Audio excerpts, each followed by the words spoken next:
ਸਤਿ ਸ਼੍ਰੀ ਅਕਾਲ। ਤੁਸੀਂ ਦੇਖ ਰਹੇ ਹੋ ਸਾਂਝਾ ਟੀਵੀ। ਮੈਂ ਹਾਂ ਤੁਹਾਡੇ ਨਾਲ ਅਰਸ਼ਦੀਪ ਤੇ ਤੁਹਾਡਾ ਸਾਰਿਆਂ ਦਾ ਹੈਲਥ ਸ਼ੋਅ ਦੇ ਵਿੱਚ ਸਵਾਗਤ ਹੈ। ਕਹਿੰਦੇ ਨੇ ਜ਼ਿੰਦਗੀ ਦੇ ਵਿੱਚ ਸਾਨੂੰ ਸਿਹਤ ਨੂੰ ਮੁੱਖ ਰੱਖਣਾ ਚਾਹੀਦਾ ਹੈ, ਕਿਉਂਕਿ ਜੇ ਸਿਹਤ ਹੈ ਤਾਂ ਅਸੀਂ ਜ਼ਿੰਦਗੀ ਦੇ ਸਾਰੇ ਨਜ਼ਾਰਿਆਂ ਨੂੰ ਮਾਣ ਸਕਦੇ ਹਾਂ। ਸਿਹਤ ਨੂੰ ਸਾਨੂੰ ਸਹੀ ਰੱਖਣਾ ਲਾਜ਼ਮੀ ਹੈ ਤੇ ਨਾਲ-ਨਾਲ ਜ਼ਿੰਦਗੀ ਦੇ ਵਿੱਚ ਚੇਂਜਸ ਪਰਿਵਰਤਨ ਆਉਣਾ ਲਾਜ਼ਮੀ ਹੈ। ਜੇ ਇੱਕ ਥਾਂ ਤੇ ਠਹਿਰਾਅ ਆ ਜਾਂਦਾ ਤਾਂ ਉਹਦੇ ਨਾਲ ਜ਼ਿੰਦਗੀ ਦੇ ਵਿੱਚ ਅਗਾਂਹ ਵਧਣ ਦੀ ਜਿਹੜੀ ਪ੍ਰਕਿਰਿਆ ਹੈ ਉਹ ਇੱਕ ਥਾਂ ਦੇ ਉੱਤੇ ਖੜ ਜਾਂਦੀ ਹੈ।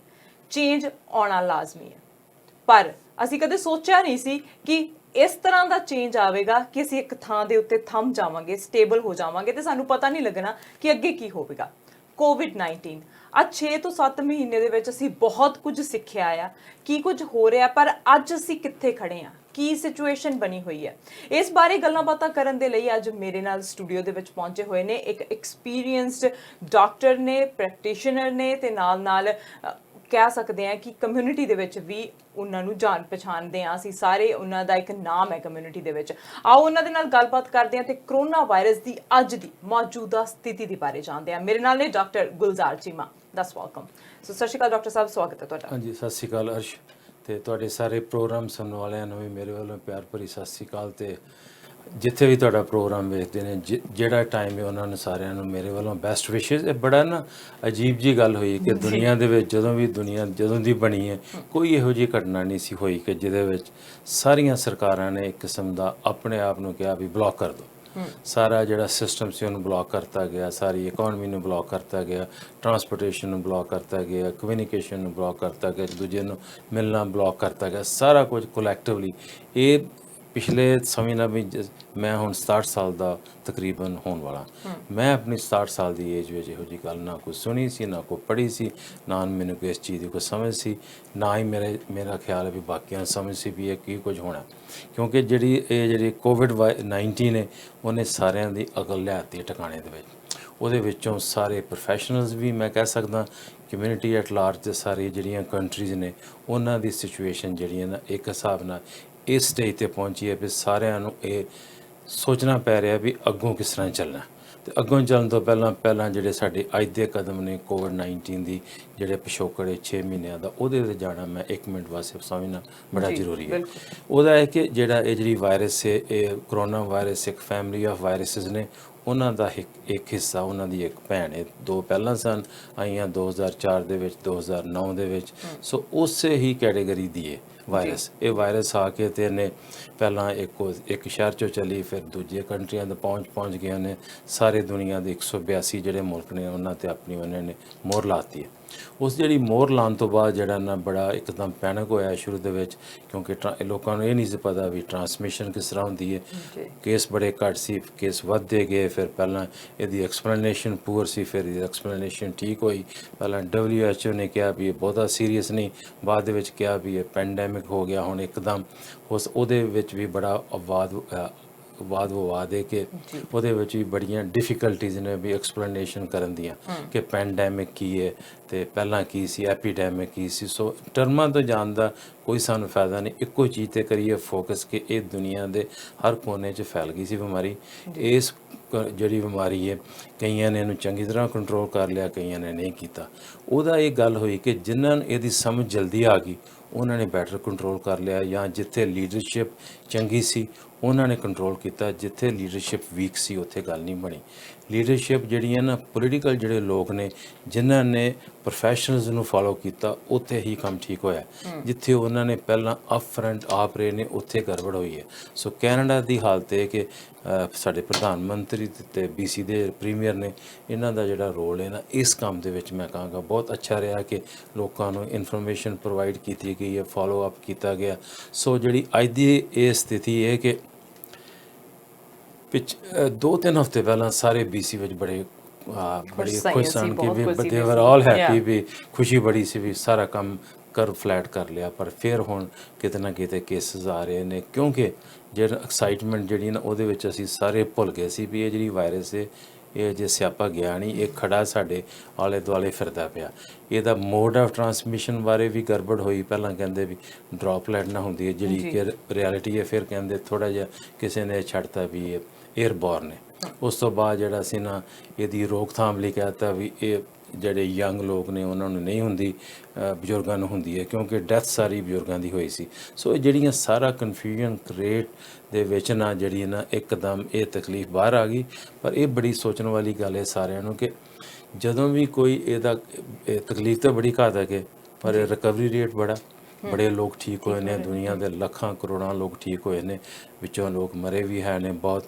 ਪਰ ਇਹ ਜਿਹੜਾ 100 ਸਾਲ ਪਹਿਲਾਂ ਸਪੈਨਿਸ਼ ਫਲੂ ਸੀ ਉਹਦੇ ਵਰਗੀ ਨਹੀਂ ਹਾਲਤ ਹੈਗੀ। ਸੋ ਜਿਹੜਾ ਕੰਟਰੋਲ ਇਹਦਾ ਡਿਸਿਪਲਿਨ ਤੇ ਜਿਹੜੀ ਸਥਿਤੀ ਇਸ ਸਟੇਜ ਤੇ ਪਹੁੰਚੀ ਹੈ ਵੀ ਜੇ ਆਪਾਂ ਸਾਰੇ ਜਿਹੜੀਆਂ ਪ੍ਰੋਪਰ ਜਿਹੜੀਆਂ ਪ੍ਰੀਕਾਸ਼ਨਸ ਫਾਲੋ ਅਪ ਕਰਦੇ ਰਹੀਏ, ਜਿਹੜਾ ਕਿ ਹੈਂਡ ਵਾਸ਼ਿੰਗ ਹੈ, ਮਿਲਣ ਦਾ ਤਰੀਕਾ ਵੱਖਰਾ, ਡਿਸਟੈਂਸ ਦਾ ਤਰੀਕਾ ਵੱਖਰਾ, ਉਹ ਸਾਰੀਆਂ ਗੱਲਾਂ ਕਰਕੇ ਸਿਚੁਏਸ਼ਨ ਜਿਹੜੀ ਹੈ ਨਾ ਥੋੜ੍ਹਾ ਜਿਹਾ ਵਾਚ ਕਰਨਾ ਪੈਣਾ।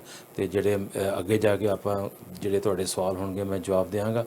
ਇਹ ਸੀ ਬੈਕਗਰਾਉਂਡ ਵੀ ਆਪਾਂ ਕਿਸ ਜਗ੍ਹਾ ਤੇ ਖੜੇ ਹਾਂ ਤੇ ਜਿਹੜੇ ਮੁਲਕ ਚੋਂ ਅਸੀਂ ਆਏ ਹਾਂ ਉੱਥੇ ਸਿਚੁਏਸ਼ਨ ਥੋੜ੍ਹੀ ਜਿਹੀ ਹੋਰ ਤਰ੍ਹਾਂ ਦੀ ਹੈ। ਪਰ ਤੁਸੀਂ ਕਿਸੇ ਇੱਕ ਮੁਲਕ ਨੂੰ ਦੂਜੇ ਨਾਲ ਕੰਪੇਅਰ ਨਹੀਂ ਕਰ ਸਕਦੇ, ਕਿਉਂਕਿ ਸਾਡਾ ਜਿਹੜਾ ਮੁਲਕ ਹੈ ਕੈਨੇਡਾ ਬੜਾ ਖੁੱਲ੍ਹਾ, ਬੜਾ ਲੰਬਾ, ਇਹਦੇ ਪ੍ਰੋਵਿੰਸ ਬੜੇ ਦੂਰ ਦੂਰ ਨੇ, ਸਾਡੀ ਜਿਹੜੀ ਨਾ ਪਾਪੂਲੇਸ਼ਨ ਦਾ ਮੇਕਅਪ ਬੜਾ ਵੱਖਰਾ, ਲੋਕਾਂ ਦੀ ਬਿਮਾਰੀਆਂ ਵੱਖਰੀਆਂ।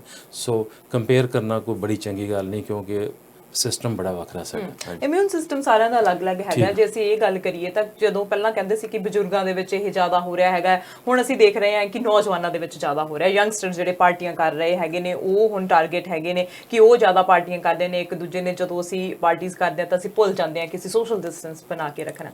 ਡਾਕਟਰ ਜੀ, ਜਿਵੇਂ ਤੁਸੀਂ ਗੱਲ ਕੀਤੀ ਹੈ ਕਿ ਅਲੱਗ-ਅਲੱਗ ਦੇਸ਼ਾਂ ਦੀ ਅਲੱਗ-ਅਲੱਗ ਪੋਪੂਲੇਸ਼ਨ ਹੈਗੀ ਹੈ, ਅਲੱਗ-ਅਲੱਗ ਤਰ੍ਹਾਂ ਦਾ ਅਸੀਂ ਕੰਪੈਰੀਜ਼ਨ ਨਾ ਕਰੀਏ। ਪਰ ਹੁਣ ਅਸੀਂ BC ਦੀ ਹੀ ਗੱਲ ਕੀਤੀ ਸੀ ਕਿ ਅਸੀਂ ਬੜੇ ਖੁਸ਼ ਸੀਗੇ ਕਿ BC ਨੇ ਤਾਂ ਬਹੁਤ ਵਧੀਆ ਕਰ ਲਿਆ ਜੀ। ਪਰ ਹੁਣ ਜਦੋਂ ਅਸੀਂ ਥੋੜੇ ਜਿਹੇ ਦਿਨਾਂ ਦੇ ਕੇਸ ਦੇਖ ਰਹੇ ਹਾਂ ਨਾ, 50 ਤੋਂ ਥੱਲੇ ਆਉਣ ਦਾ ਨਾਂ ਹੀ ਨਹੀਂ ਲੈ ਰਹੇ ਹੈਗੇ। ਸੋ 40-50 ਕੇਸ ਜਿਹੜੇ ਆ ਰਹੇ ਨੇ। ਤੇ ਪਹਿਲਾਂ ਗੱਲਾਂ ਇਹ ਵੀ ਹੋ ਰਹੀਆਂ ਸੀਗੀਆਂ ਕਿ ਜਿਹੜੀ ਇਹ ਦੂਜੀ ਵੇਵ ਹੈਗੀ ਆ ਉਹ ਆਵੇਗੀ, ਕੇਸ ਜ਼ਿਆਦਾ ਵੱਧ ਵੀ ਸਕਦੇ ਆ, ਘੱਟ ਵੀ ਸਕਦੇ ਆ। ਪਹਿਲੀ ਵੇਵ ਦੇ ਨਾਲੋਂ ਜ਼ਿਆਦਾ ਜਿਹੜੀ ਰਿਸਕੀ ਹੋ ਸਕਦੀ ਹੈ, ਗੰਭੀਰ ਹੋ ਸਕਦੀ ਹੈ ਸੈਕਿੰਡ ਵੇਵ। ਇਹ ਵੀ ਹੋ ਸਕਦਾ ਹੈ ਕਿ ਸੈਕਿੰਡ ਵੇਵ ਛੋਟੀ ਜਿਹੀ ਆਵੇ। ਸੋ ਬਹੁਤ ਸਾਰੀਆਂ ਚੀਜ਼ਾਂ ਜਿਹੜੀਆਂ ਨੇ ਉਹ ਸਾਡੇ ਸਾਹਮਣੇ ਆਈਆਂ ਨੇ। ਕੀ ਹੁਣ BC ਦੇ ਵਿੱਚ ਕੇਸ ਵਧਨੇ ਦੂਜੀ ਵੇਵ ਲਗਾ ਕੇ ਚੱਲੀਏ ਸੀ ਕਿ ਦੂਜੀ ਵੇਵ ਆ ਗਈ ਹੈ? ਦੇਖੋ, ਇਹ ਜਿਹੜਾ ਨਾ ਇਹਦਾ ਜਿਹੜੀ ਹੈ ਨਾ ਡਿਪੈਂਡ ਕਰਦਾ ਵੀ ਡੈਫੀਨੇਸ਼ਨ ਕੀ ਹੈ ਸੈਕਿੰਡ ਵੇਵ ਦੀ ਤੇ ਫਸਟ ਵੇਵ ਦੀ। ਆਪਾਂ ਫੋਕਸ ਕਰੀਏ ਕਿ ਇਸ ਟਾਈਮ ਦੇ ਵਿੱਚ ਜਿਹੜੇ ਵੀ ਲੋਕਾਂ ਨੇ ਇਹ ਪ੍ਰੋਬਲਮ ਵੱਧਦੀ ਪਈ ਹੈ ਉਹਨਾਂ ਦੀ ਉਮਰ ਥੋੜ੍ਹੀ ਜਿਹੀ ਘੱਟ ਹੈ, ਕਿਉਂਕਿ ਗੱਲ ਤੇ ਆ ਕਿ ਜਿਹੜਾ ਉਹ ਲੋਕਾਂ ਨੂੰ ਪ੍ਰੀਕਾਸ਼ਨ ਨੂੰ ਉਹਨਾਂ ਨੇ ਪੂਰੀਆਂ ਪ੍ਰੀਕਾਸ਼ਨਸ ਆਪਣੀਆਂ ਨਹੀਂ ਕੀਤੀਆਂ, ਉਹਨਾਂ ਨੇ ਥੋੜ੍ਹਾ ਜਿਹਾ ਖੁੱਲ੍ਹ ਵਰਤੀ ਹੈ, ਉਹਨਾਂ ਨੇ ਥੋੜ੍ਹਾ ਜਿਹਾ ਆਪਣੇ ਆਪ ਨੂੰ ਦਿਖਾਇਆ ਵੀ ਸਾਨੂੰ ਨਹੀਂ ਇਹ ਪ੍ਰੋਬਲਮ ਹੋਣੀ ਹੈ, ਸਾਨੂੰ ਕੀ ਫਿਕਰ ਹੈ, ਇਹਦੇ ਬਜ਼ੁਰਗਾਂ ਦੀ ਬਿਮਾਰੀ ਹੈ। ਉਹਦੇ ਵਿੱਚ ਮੈਂ ਸਮਝਦਾ ਵੀ ਸਾਰਿਆਂ ਦਾ ਕਸੂਰ ਹੈਗਾ, ਕਿਉਂਕਿ ਜਿਹੜੀ ਚੀਜ਼ ਤੁਸੀਂ ਫੋਕਸ ਆਪਾਂ ਸਿਰਫ ਸਾਰਾ ਮੋਸਟਲੀ ਸੀ ਕੀਤਾ ਸੀ ਵੀ ਜਿਨ੍ਹਾਂ ਲੋਕਾਂ ਦੀ ਡੈਥ ਹੋਈ, ਪਰ ਇਹ ਨਹੀਂ ਕਦੀ ਉਹਦੇ 'ਤੇ ਫੋਕਸ ਕਰਨਾ ਚਾਹੀਦਾ ਸੀ ਨਾਲ ਵੀ ਜਿਹੜੀ ਇਹ ਤਕਲੀਫ ਹੈ, ਇਹ ਜਿਹੜੀ ਵਾਇਰਸ ਹੈ ਇਹਨੇ ਏਜ ਤੇ ਨਹੀਂ ਸਿਲੈਕਟ ਕਰਨੀ ਵੀ ਮੈਂ 80 ਸਾਲ ਨੂੰ ਪੈਣਾ ਕਿ 70 ਨੂੰ ਕਿ 16 ਨੂੰ। ਐਕਚੁਅਲੀ ਜਿਹੜੀ ਉਹਦਾ ਖਤਰਨਾਕ ਉਹਦਾ ਐਂਡ ਰਿਜ਼ਲਟ ਹੈ ਓਲਡ ਏਜ 'ਚ ਮਾੜਾ, ਪਰ ਜਿਹੜੇ ਯੰਗ ਲੋਕ ਨੇ ਉਹਨਾਂ ਦੀ ਟਰਾਂਸਮਿਸ਼ਨ ਵੀ ਉਹ ਕਰਦੇ ਪਏ ਨੇ। ਐਕਚੁਅਲੀ ਉਹ ਖਤਰਨਾਕ ਜ਼ਿਆਦਾ ਨੇ ਕਿਉਂਕਿ ਉਹਨਾਂ ਦੀ ਜਿਹੜੇ ਸਿੰਪਟਮ ਨੇ ਬੜੇ ਘੱਟ ਨੇ, ਪਤਾ ਨਹੀਂ ਉਹਨਾਂ ਨੂੰ ਵੀ ਆਲਰੇਡੀ ਉਹ ਵਾਇਰਸ ਕੈਰੀ ਕਰਦੇ ਪਏ ਨੇ। ਸੋ ਇਸ ਕਰਕੇ ਜਿਹੜੇ ਇਹਨਾਂ ਗੜਬੜ ਹੋਈ ਹੈ। ਸੋ ਬੇਸਿਕਲੀ ਇਹ ਗੱਲ ਹੈ ਕਿ ਥੋੜ੍ਹੀ ਜਿਹੀ ਮੌਸਮ ਸੀ ਬੜਾ ਚੰਗਾ, ਇੱਕ ਮੌਸਮ ਦਾ ਚੱਕਰ ਪੈ ਗਿਆ, ਲੋਕੀ ਬਾਹਰ ਜਾਣਾ ਸ਼ੁਰੂ ਕਰਤਾ। ਬਾਕੀ ਜਾ ਕੇ ਲੋਕਾਂ ਨੇ ਜਿਹੜੀ ਉਹ ਡਾਇਰੈਕਸ਼ਨ ਸੀ ਜਿਹੜੀਆਂ ਮੈਂ ਸਮਝਦਾ ਕਿ 50 ਬੰਦਿਆਂ ਦੀਆਂ ਤੇ 50 ਦਾ ਨਾਂ ਤੇ ਆਪਾਂ ਨੇ ਸੁਣ ਲਿਆ ਵੀ 50 ਹੋਣ, 50 ਇਨਸਾਨਾਂ ਦੀ ਕਰ ਸਕਦੇ ਹੋ ਗੈਦਰਿੰਗ, ਪਰ ਉਹ ਅਸੂਲ ਜਿਹੜੇ ਨਾ ਉਹ ਨਹੀਂ ਫਾਲੋ ਕੀਤੇ ਕਿ 50 ਦੇ ਵਿੱਚ ਸਪੇਸ ਚਾਹੀਦਾ, ਜ਼ਿਆਦਾ ਡਿਸਟੈਂਸ ਹੋਣਾ ਮੇਨਟੇਨ ਕਰਨਾ ਪੈਣਾ।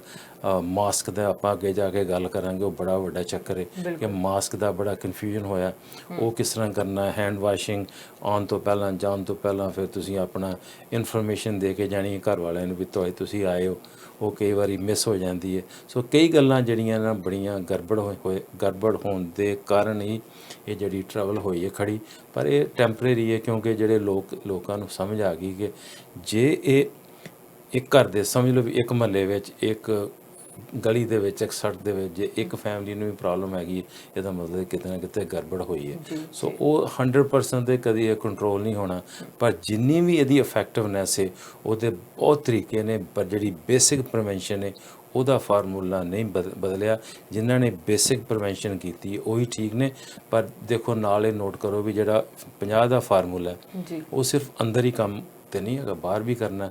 ਟਰੈਵਲ ਵਿੱਚ ਕਿਸ ਤਰ੍ਹਾਂ ਤੁਸੀਂ ਟਰੈਵਲ ਕਿਸ ਤਰ੍ਹਾਂ ਕਰਨਾ, ਜਦੋਂ ਟਰੈਵਲ ਕਰਦੇ ਹੋ ਉਹ ਪਲੇਨ ਦੇ ਵਿੱਚ ਕਿਸ ਤਰ੍ਹਾਂ ਬਹਿਣਾ, ਕਈ ਗੱਲਾਂ ਨੇ।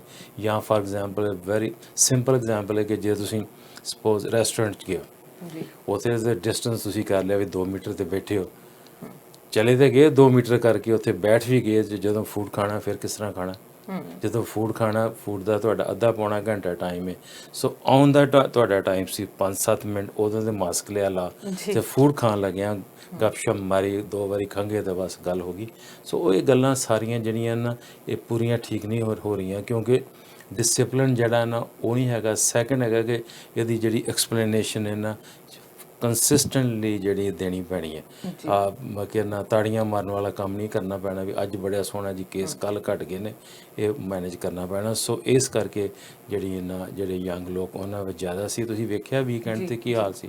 ਬਿਲਕੁਲ ਬਿਲਕੁਲ, ਬੀਚਸ ਭਰੀਆਂ ਹੋਈਆਂ ਨੇ ਕਿ ਸੋਸ਼ਲ ਡਿਸਟੈਂਸ ਨਹੀਂ ਹੈਗਾ, ਖਾਸ ਕਰਕੇ ਜਦੋਂ ਅਸੀਂ ਪਾਰਟੀ ਕਰਦੇ ਹੈਗੇ ਆ ਜਾਂ ਅਸੀਂ ਇੱਕ ਦੂਜੇ ਦੇ ਨਾਲ ਇਕੱਠੇ ਹੁੰਨੇ ਆ, ਫਨ ਕਰਦੇ ਹੈਗੇ ਆ, ਤਾਂ ਉਦੋਂ ਅਸੀਂ ਭੁੱਲ ਜਾਂਦੇ ਆ ਗਾਈਡਲਾਈਨਸ, ਸਿਰਫ ਉਹੀ ਯਾਦ ਰਹਿੰਦਾ ਕਿ ਅਸੀਂ ਇਸ ਟਾਈਮ ਨੂੰ ਇੰਜੋਏ ਕਰ ਰਹੇ ਹੈਗੇ ਆ। ਨਾਲ ਨਾਲ ਹੁਣ ਡਾਕਟਰ ਜੀ ਜਦੋਂ ਅਸੀਂ ਡੈਥਸ ਦੀ ਗੱਲ ਕਰ ਰਹੇ ਹੁੰਦੇ ਆ ਕਿ ਡੈਥ ਹੁੰਦੀਆਂ ਨੇ, ਪਹਿਲਾਂ ਅਸੀਂ ਡਰਦੇ ਸੀ ਕਿ ਬਹੁਤਾਂ ਹੁੰਦੀਆਂ ਨੇ, ਪਰ ਜਦੋਂ ਇੱਕ ਪਾਸੇ ਅਸੀਂ ਇਹ ਵੀ ਸੁਣਿਆ ਕਿ ਰਿਕਵਰੀ ਰੇਟ ਬਹੁਤ ਹਾਈ ਹੈ, ਕਿ ਜ਼ਿਆਦਾ ਲੋਕ ਰਿਕਵਰ ਹੋ ਰਹੇ ਨੇ। ਅਸੀਂ BC ਦੇ ਵਿੱਚ ਗੱਲ ਕਰੀਏ ਤਾਂ 4000 ਜੇ ਕੇਸ ਸਾਹਮਣੇ ਆਇਆ ਨਾ ਅੱਜ ਤੱਕ, ਤਾਂ ਉਹਦੇ ਵਿੱਚੋਂ 3600 ਲੋਕ ਜਿਹੜੇ ਨੇ ਉਹ ਠੀਕ ਹੋ ਗਏ ਨੇ। ਤੇ ਉਹ ਕਿਤੇ ਨਾ ਕਿਤੇ ਮੈਨੂੰ ਲੱਗਦਾ ਸਾਡਾ ਡਰ ਹੈਗਾ ਜਿਹੜਾ ਦਿਮਾਗ ਦੇ ਵਿੱਚ ਉਹ ਨਿਕਲ ਗਿਆ ਹੈਗਾ ਕਿ ਨਹੀਂ ਜੇ ਹੋ ਵੀ ਗਿਆ ਤਾਂ ਚਲੋ ਕੋਈ ਨਹੀਂ, ਠੀਕ ਹੋ ਜਾਵਾਂਗੇ। ਸੋ ਉਹ ਜਿਹੜਾ ਦੂਜੀ ਵਾਰ, ਇੱਕ ਵਾਰ ਕਿਸੇ ਨੂੰ ਹੋ ਗਿਆ ਤਾਂ ਦੂਜੀ ਵਾਰ ਉਹਦੇ ਚਾਂਸਸ ਹੈਗੇ ਕਿ ਦੁਬਾਰਾ ਹੋ ਸਕਦਾ। ਬਿਲਕੁਲ, ਦੇਖੋ ਇਹ ਵੀ ਵੇਖਿਆ ਗਿਆ, ਬੜਾ ਸੋਹਣਾ ਸਵਾਲ ਹੈ ਕਿ ਸਪੋਜ਼ ਵੀ ਅੱਜ ਤੁਹਾਨੂੰ ਇਨਫੈਕਸ਼ਨ ਹੋ ਗਈ ਹੈ, ਤੁਸੀਂ ਆਪਣਾ ਘਰ ਵਿੱਚ 14 ਦਿਨ ਕਰ ਰਹੇ ਹੋ।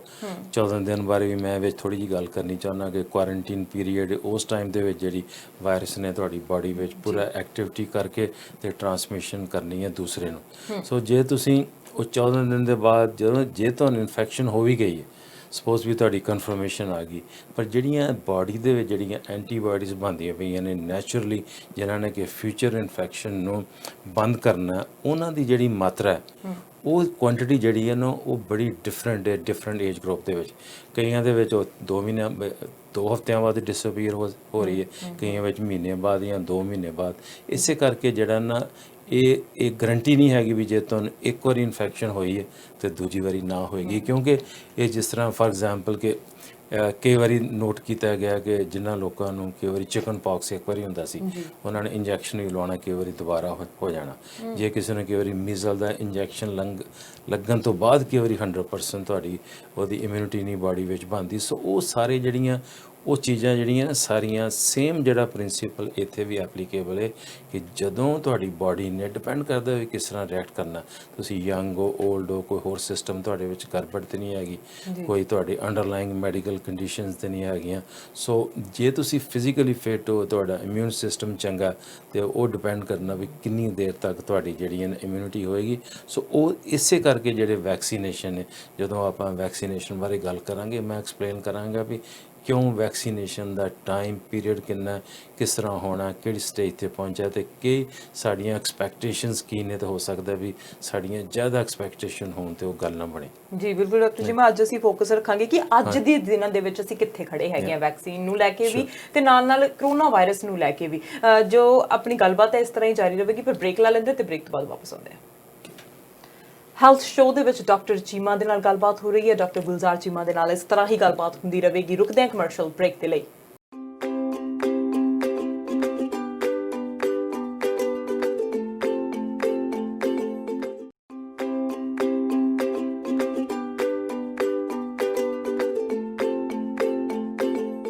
Welcome back after a short break. You are watching Health Show ਤੇ ਗੱਲਬਾਤ ਹੋ ਰਹੀ ਹੈ ਡਾਕਟਰ ਗੁਲਜ਼ਾਰ ਚੀਮਾ ਦੇ ਨਾਲ।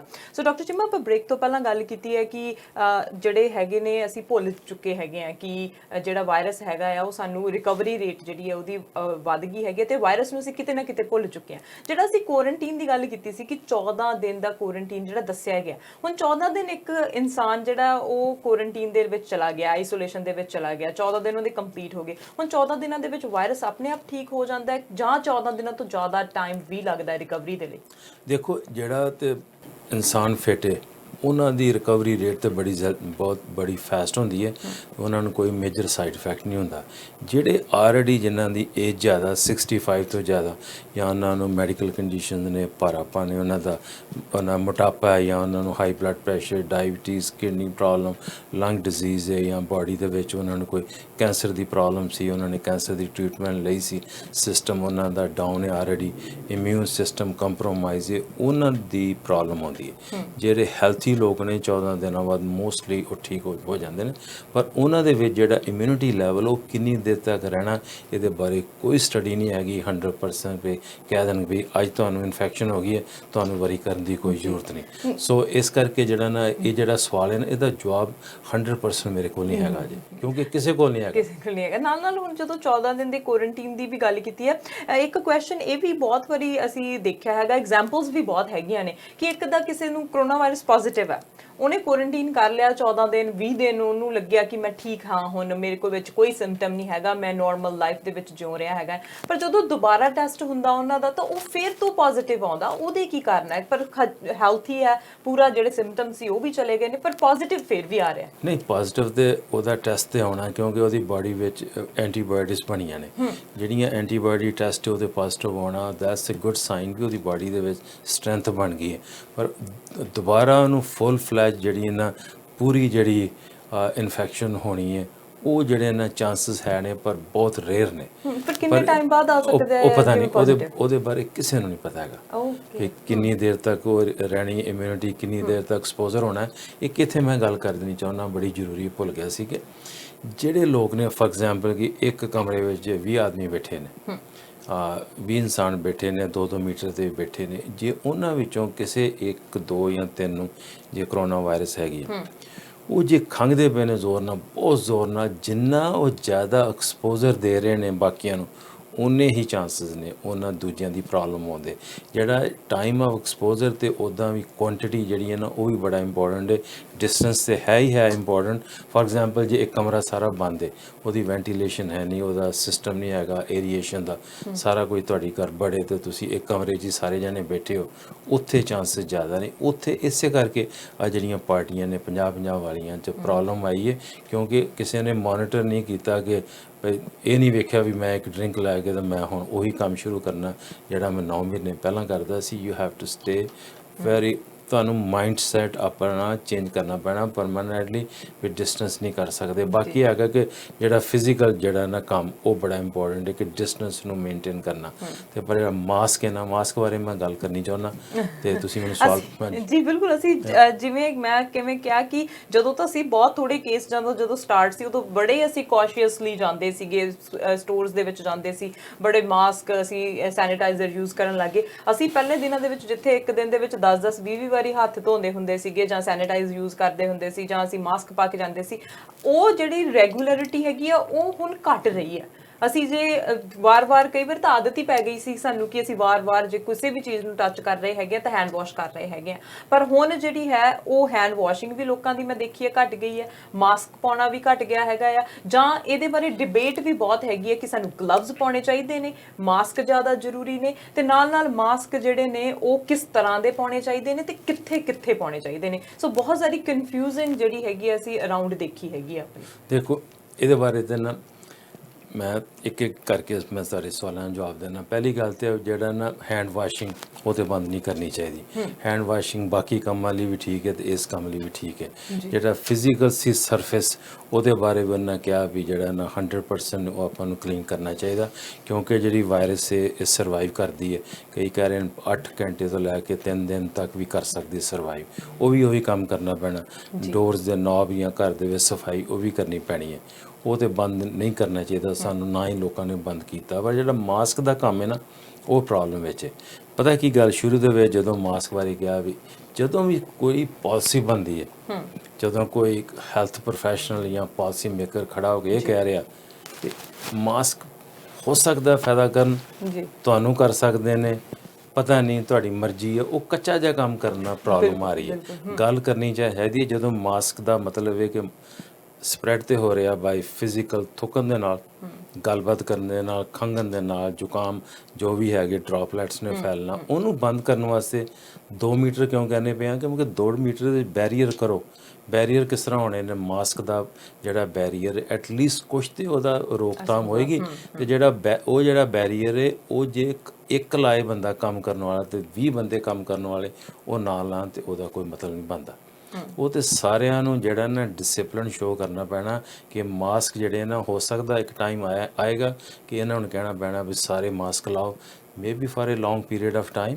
ਜਿੱਥੇ ਤੁਸੀਂ ਜਾਣਾ ਮਾਸਕ ਲਾ ਕੇ ਜਾਓ। ਇਹ ਤਾਂ ਨਹੀਂ ਹੋ ਸਕਦਾ ਕਿ ਤੁਸੀਂ ਮੇਰੇ ਆਫਿਸ ਆਓ ਜਾਂ ਤੁਹਾਡੇ ਮੈਂ ਸਟੋਰ ਤੇ ਆਵਾਂ ਤੇ ਮਾਸਕ ਲਾਵਾਂ, ਤੇ ਪਰ ਜੇ ਤੁਸੀਂ ਟ੍ਰਾਂਜ਼ਿਟ ਦੇ ਵਿੱਚ ਬਹਿਣਾ ਉੱਥੇ ਮਾਸਕ ਪੱਕੇ ਨੇ, ਜੇ ਟ੍ਰਾਂਜ਼ਿਟ ਤੋਂ ਬਾਹਰ ਆ ਗਏ ਤੇ ਮਾਸਕ ਨਹੀਂ ਪੱਕੇ ਹੈਗੇ। ਰੈਸਟੋਰੈਂਟ 'ਚ ਮਾਸਕ ਲਾ ਸਕਦੇ ਹੋ, ਬਾਹਰ ਨਹੀਂ ਲਾ ਸਕਦੇ। ਹਵਾਈ ਜਹਾਜ਼ 'ਚ ਬਹਿਣਾ ਮਾਸਕ ਦਾ ਕੋਈ ਉਹਦਾ ਉੱਤੇ ਹੋਰ ਤਰ੍ਹਾਂ ਦੀ ਗੱਲਬਾਤ ਹੈ। ਜੇ ਤੁਸੀਂ ਟਰੈਵਲ, ਕਈ ਤਰ੍ਹਾਂ ਦੀਆਂ ਗੱਲਾਂ ਨੇ, ਇਨਫੋਰਮੇਸ਼ਨ ਜਿਹੜੀਆਂ ਗਲਤ ਜੀ, ਇਹਨੂੰ ਕਲੀਅਰ ਕਰਨਾ ਪੈਣਾ ਕਿ ਜਿਹੜੇ ਮਾਸਕ ਨੇ ਹੋ ਸਕਦਾ ਕਿਉਂਕਿ ਪਿਛਲੇ ਹਫਤੇ 80 ਡਾਕਟਰਾਂ ਨੇ ਤੇ BC ਗਵਰਨਮੈਂਟ ਨੂੰ ਕਿਹਾ ਕਿ ਮਾਸਕ ਲਾਓ ਤੇ ਟ੍ਰਾਂਜ਼ਿਟ ਤੇ ਉਹਨਾਂ ਕਰਨੇ। ਸੋ ਮੈਨੂੰ ਸਮਝ ਨਹੀਂ ਆਉਂਦੀ ਵੀ ਜਿਹੜਾ ਟ੍ਰਾਂਜ਼ਿਟ ਵਿੱਚ ਹੀ ਇਕੱਲੀ ਵਾਇਰਸ ਨੇ ਕਰਨਾ ਟਰੈਵਲ, ਬਾਕੀ ਜਗ੍ਹਾ ਨਹੀਂ ਉਹਨਾਂ ਨੇ ਜਾਣਾ। ਵਾਇਰਸ ਇਨਡੋਰ ਤੇ ਆਊਟਡੋਰ ਦਾ ਵੀ ਬਹੁਤ ਭੁਲੇਖਾ ਹੈਗਾ ਕਿ ਸਾਨੂੰ ਬਾਹਰ ਨਹੀਂ ਲਾਉਣੇ ਚਾਹੀਦੇ, ਬਾਹਰ ਜੇ ਅੰਦਰ ਹੈਗੇ ਇਨਡੋਰ ਹੈਗੇ ਤਾਂ ਵੀ ਨਹੀਂ ਲਾਉਣੇ, ਤਾਂ ਤੁਹਾਨੂੰ ਜ਼ਰੂਰੀ ਹੈਗੇ। ਕਈਆਂ ਨੇ ਜ਼ਰੂਰੀ ਕਰਤੇ ਆ, ਕਈਆਂ ਨੇ ਜ਼ਰੂਰੀ ਕੀਤੇ ਨਹੀਂ। ਕਹਿੰਦੇ ਤੁਹਾਡੀ ਮਰਜ਼ੀ ਹੈਗੀ ਹੈ, ਜੇ ਸੋਸ਼ਲ ਡਿਸਟੈਂਸ ਹੈਗਾ ਤਾਂ ਤੁਸੀਂ ਲਗਾਓ, ਨਹੀਂ ਹੈਗਾ ਤਾਂ ਨਾ ਲਗਾਓ। ਨਹੀਂ, ਜੇ ਤੁਸੀਂ ਬਿਲਕੁਲ ਠੀਕ ਠਾਕ ਹੋ, ਪਰ ਤੁਹਾਨੂੰ ਜੇ ਤੁਸੀਂ ਇੱਕ এনवायरमेंट ਦੇ ਵਿੱਚ ਆ ਗਏ, 10 ਜਾਣੇ ਤੁਹਾਡੇ ਕੋਲ ਕੰਮ ਕਰਦੇ ਨੇ, ਉਹੀ ਸੇਮ ਬੰਦੇ ਕੰਮ ਕਰਦੇ ਪਏ ਨੇ, ਉਹਨਾਂ ਦਾ ਹੈਲਥ ਸਟੇਟਸ ਤੁਹਾਨੂੰ ਪਤਾ, ਉਹ ਫਿਜ਼ੀਕਲੀ ਠੀਕ ਨੇ, ਉਹਨਾਂ ਨੂੰ ਕੋਈ ਇਸ਼ੂ ਨਹੀਂ ਹੈਗਾ, ਉੱਥੇ ਫਲੈਕਸੀਬਿਲਿਟੀ ਹੋ ਸਕਦੀ ਹੈ। ਪਰ ਜੇ ਤੁਹਾਡੇ ਕੰਮ ਦੇ ਵਿੱਚ ਆਵਾਜਾਈ, ਬੰਦੇ ਬਾਹਰੋਂ ਆ ਰਹੇ ਨੇ, ਕਿਸੇ ਨੇ ਇਹ ਨਹੀਂ ਕਹਿਣਾ ਹੱਥ ਖੜੇ ਕਰਕੇ ਕਿ ਮੈਨੂੰ ਵਾਇਰਸ ਹੈਗੀ ਜਾਂ ਮੈਂ ਬਾਹਰੋਂ ਆਇਆ ਜਾਂ ਮੈਂ ਕਿਸੇ ਦੇ ਕੰਟੈਕਟ ਵਿੱਚ ਸੀ, ਕਿਸੇ ਨੇ ਗੱਲ ਨਹੀਂ ਦੱਸਣੀ ਪੂਰੀ। ਸੋ ਉਹਨਾਂ ਗੱਲਾਂ ਨੂੰ ਬੰਦ ਕਰਨ ਵਾਸਤੇ ਇਹ ਕਿ ਅਫੈਂਡ ਨਾ ਕੋਈ ਹੋਏ, ਮਾਸਕ ਲਾਉਣਾ ਜਿਹੜਾ ਨਾ ਮੈਂ ਸਮਝਣਾ ਵੀ ਸਾਨੂੰ ਉਹ ਕਰਨਾ ਚਾਹੀਦਾ। ਜੇ ਖਾਸ ਕਰਕੇ ਜੇ ਤੁਸੀਂ ਕਿਸੇ ਨੂੰ ਵਿਜ਼ਿਟ ਕਰਦੇ ਪਿਓ ਤੇ ਮੈਂ ਇੱਕ ਮਾਸਕ ਅੱਜ ਨਾਲ ਲੈ ਕੇ ਆਇਆ। ਪਤਾ ਇਹ ਮਾਸਕ ਜਿਹੜਾ ਲਾਉਣ ਦਾ ਨਾ ਤਰੀਕਾ ਬੜੇ ਲੋਕਾਂ ਦਾ ਬੜਾ ਅਜੀਬ ਜਿਹਾ ਕਈਆਂ ਦਾ। ਹੁਣ ਕਈ ਬੰਦੇ ਜਿਹੜੇ ਜਿਸ ਤਰ੍ਹਾਂ ਨੇ ਜਿਨ੍ਹਾਂ ਦਾ ਦਾੜੀ ਨਹੀਂ ਵੱਡੀ ਹੈਗੀ ਜਾਂ ਜਿਨ੍ਹਾਂ ਦਾ ਸਿਸਟਮ ਇਸ ਤਰ੍ਹਾਂ ਮੇਰੇ ਵਰਗਾ ਬੰਦਿਆਂ ਦੀ ਗੱਲ ਕਰਨਾ ਪਿਆ, ਉਹਨਾਂ ਵਾਸਤੇ ਸਿੰਪਲ ਮਾਸਕ ਹੈ। ਆ ਜਿਹੜਾ ਮਾਸਕ ਹੈ ਨਾ, ਇਹਨੂੰ ਤੁਸੀਂ ਫੋਲਡ ਕਰਕੇ ਤੇ ਨੋਜ਼ ਤੱਕ ਕਵਰ ਕਰਨਾ ਤੇ ਮੂੰਹ ਵੀ ਕਵਰ ਕਰਨਾ। ਪਰ ਕਈ ਦੇਖੇ ਨਾ ਉਹ ਸਿਰਫ ਮੂੰਹ ਹੀ ਕਵਰ ਕਰਨਗੇ, ਨੋਜ਼ ਨਹੀਂ ਕਵਰ ਕਰਦੇ। ਅੱਧਾ ਕੰਮ ਕਰਨ 'ਚ ਕੀ ਫਾਇਦਾ? ਆਪਣੇ ਆਪ ਨੂੰ ਧੋਖਾ ਤੇ ਦੂਸਰੇ ਨੂੰ ਵੀ ਧੋਖਾ। ਜਿਹਨਾਂ ਦੇ ਹੁਣ ਆਪਣੇ ਪੂਰਾ ਉਹਨਾਂ ਦਾ ਆਪਣਾ ਹੈਗਾ ਧਰਮ ਦੇ ਨਾਲ ਜੁੜੇ ਨੇ, ਉਹਨਾਂ ਦਾ ਸਾਰਾ ਆਪਣਾ ਫੋਲੋ ਕਰਦੇ ਨੇ, ਉਹਨਾਂ ਵਾਸਤੇ ਡਿਫਰੈਂਟ ਤਰ੍ਹਾਂ ਦੇ ਮਾਸਕ ਨੇ। ਜਿਹੜੇ ਲੇਡੀਜ਼ ਵਾਸਤੇ ਡਿਫਰੈਂਟ ਤਰ੍ਹਾਂ ਦੇ ਮਾਸਕ ਨੇ, ਜਿਹੜੇ ਬੱਚੇ ਨੇ ਛੋਟੇ ਉਹਨਾਂ ਦੇ ਵਿੱਚ ਡਿਫਰੈਂਟ ਮਾਸਕ ਨੇ।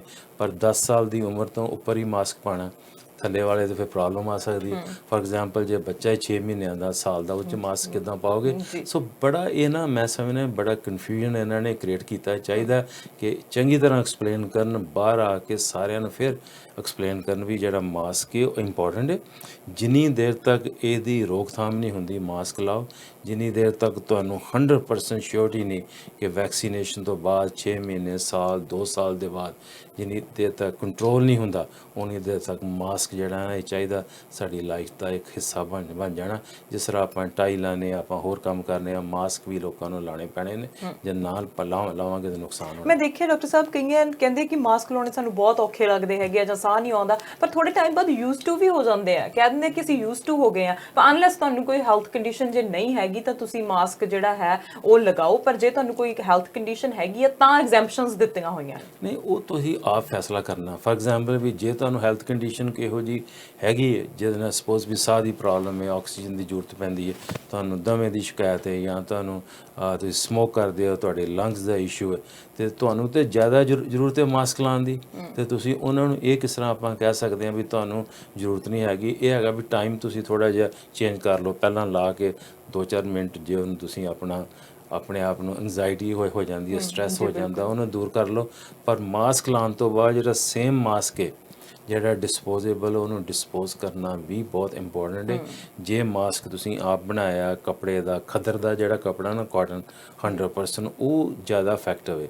1 ਲੇਅਰ ਜਾਂ 2 ਲੇਅਰ ਦਾ ਤੁਸੀਂ ਬਣਾ ਲਓ, ਘਰ ਹੀ ਬਣਾ ਲਓ, ਕੋਈ ਚੀਜ਼ ਵੀ ਯੂਜ਼ ਕਰ ਲਓ, ਕੋਈ ਵੀ, ਜਿਹਦੇ ਨਾਲ ਤੁਸੀਂ, ਮੈਂ ਦੇਖਿਆ ਹੁਣ ਲੇਡੀਜ਼ ਨੇ ਚੁੰਨੀ ਆਪਣੀ ਯੂਜ਼ ਕਰਦੀਆਂ ਪਈਆਂ ਨੇ, ਦੈਟਸ ਗੁੱਡ। ਉਹਨਾਂ ਨੇ ਬਾਕੀ ਜਿਹੜੇ ਆਪਣੇ ਲੋਕ ਨੇ ਕਈ ਠਾਠੇ ਵੱਡੇ ਵੱਡੇ ਉਹਨਾਂ ਲਾ ਲਏ ਨੇ, ਸੇਮ ਥਿੰਗ ਹੈ। ਲੋਕਾਂ ਕੋਲ ਵੱਡੇ ਵੱਡੇ ਰੁਮਾਲ ਨੇ, ਸੇਮ ਇਫੈਕਟਿਵਨੈਸ ਹੈਗੀ ਹੈ। ਸੋ ਬੜੇ ਤਰੀਕੇ ਨੇ ਲੋਕਾਂ ਜਿਨ੍ਹਾਂ ਨੇ ਕੰਮ ਕਰਨਾ ਠੀਕ ਉਹਨਾਂ ਨੇ ਲੱਭ ਹੀ ਲੈਣਾ ਤਰੀਕਾ। ਪਰ ਪ੍ਰੋਬਲਮ ਆ ਰਹੀ ਹੈ ਜਿਹੜੀ ਯੰਗ ਜਨਰੇਸ਼ਨ ਦੀ, ਜਿਹੜੇ ਕਿ ਨਹੀਂ ਫਾਲੋ ਕਰਦੇ ਪਏ ਇੰਸਟਰਕਸ਼ਨਾਂ, ਉਹਨਾਂ ਦਾ ਇਸ਼ੂ ਹੈ। ਓਲਡਰ ਜਿਹੜੇ ਲੋਕ ਨੇ, ਮਿਡਲ ਏਜ, ਉਸ ਤੋਂ ਜ਼ਿਆਦਾ ਲੋਕ, ਉਹ ਤੁਸੀਂ ਵੇਖਿਆ ਹੋਣਾ ਵੀ ਮਾਸਕ ਲਾ ਰਹੇ ਨੇ। ਖਾਸ ਕਰਕੇ ਜਿਹੜੀ ਆਪਣੀ ਟਰਾਂਸਪੋਰਟ ਇੰਡਸਟਰੀ ਹੈ ਉਹਦੇ ਵਿੱਚ ਮਾਸਕ ਲਾ ਰਹੇ ਨੇ। ਪਰ ਇਹ ਵੀ ਨਾਲ ਨੋਟ ਕਰੋ, ਕਈ ਵਾਰੀ ਨੋਟ ਨਹੀਂ ਕੀਤਾ, ਅਜੀਬ ਨਹੀਂ ਲੱਗਦਾ ਕਿ ਗੱਡੀ ਇੱਕ ਜਾ ਰਹੀ ਹੈ, ਕਾਰ ਜਾ ਰਹੀ ਹੈ ਫॉर ਐਗਜ਼ਾਮਪਲ, ਇੱਕੋ ਬੰਦਾ ਉਹ 'ਚ ਬੈਠਾ ਹੈ ਜਾਂ ਇੱਕ ਇਨਸਾਨ ਬੈਠਾ, ਉਹ ਮਾਸਕ ਲਾ ਕੇ ਕਿਉਂ ਬੈਠਾ? ਇਹ ਤੇ ਸਮਝ ਵਾਲੀ ਗੱਲ ਨਹੀਂ। ਜਦੋਂ ਤੁਸੀਂ ਉਤਰਨਾ ਉਹ ਮਾਸਕ ਲਾ ਲਓ।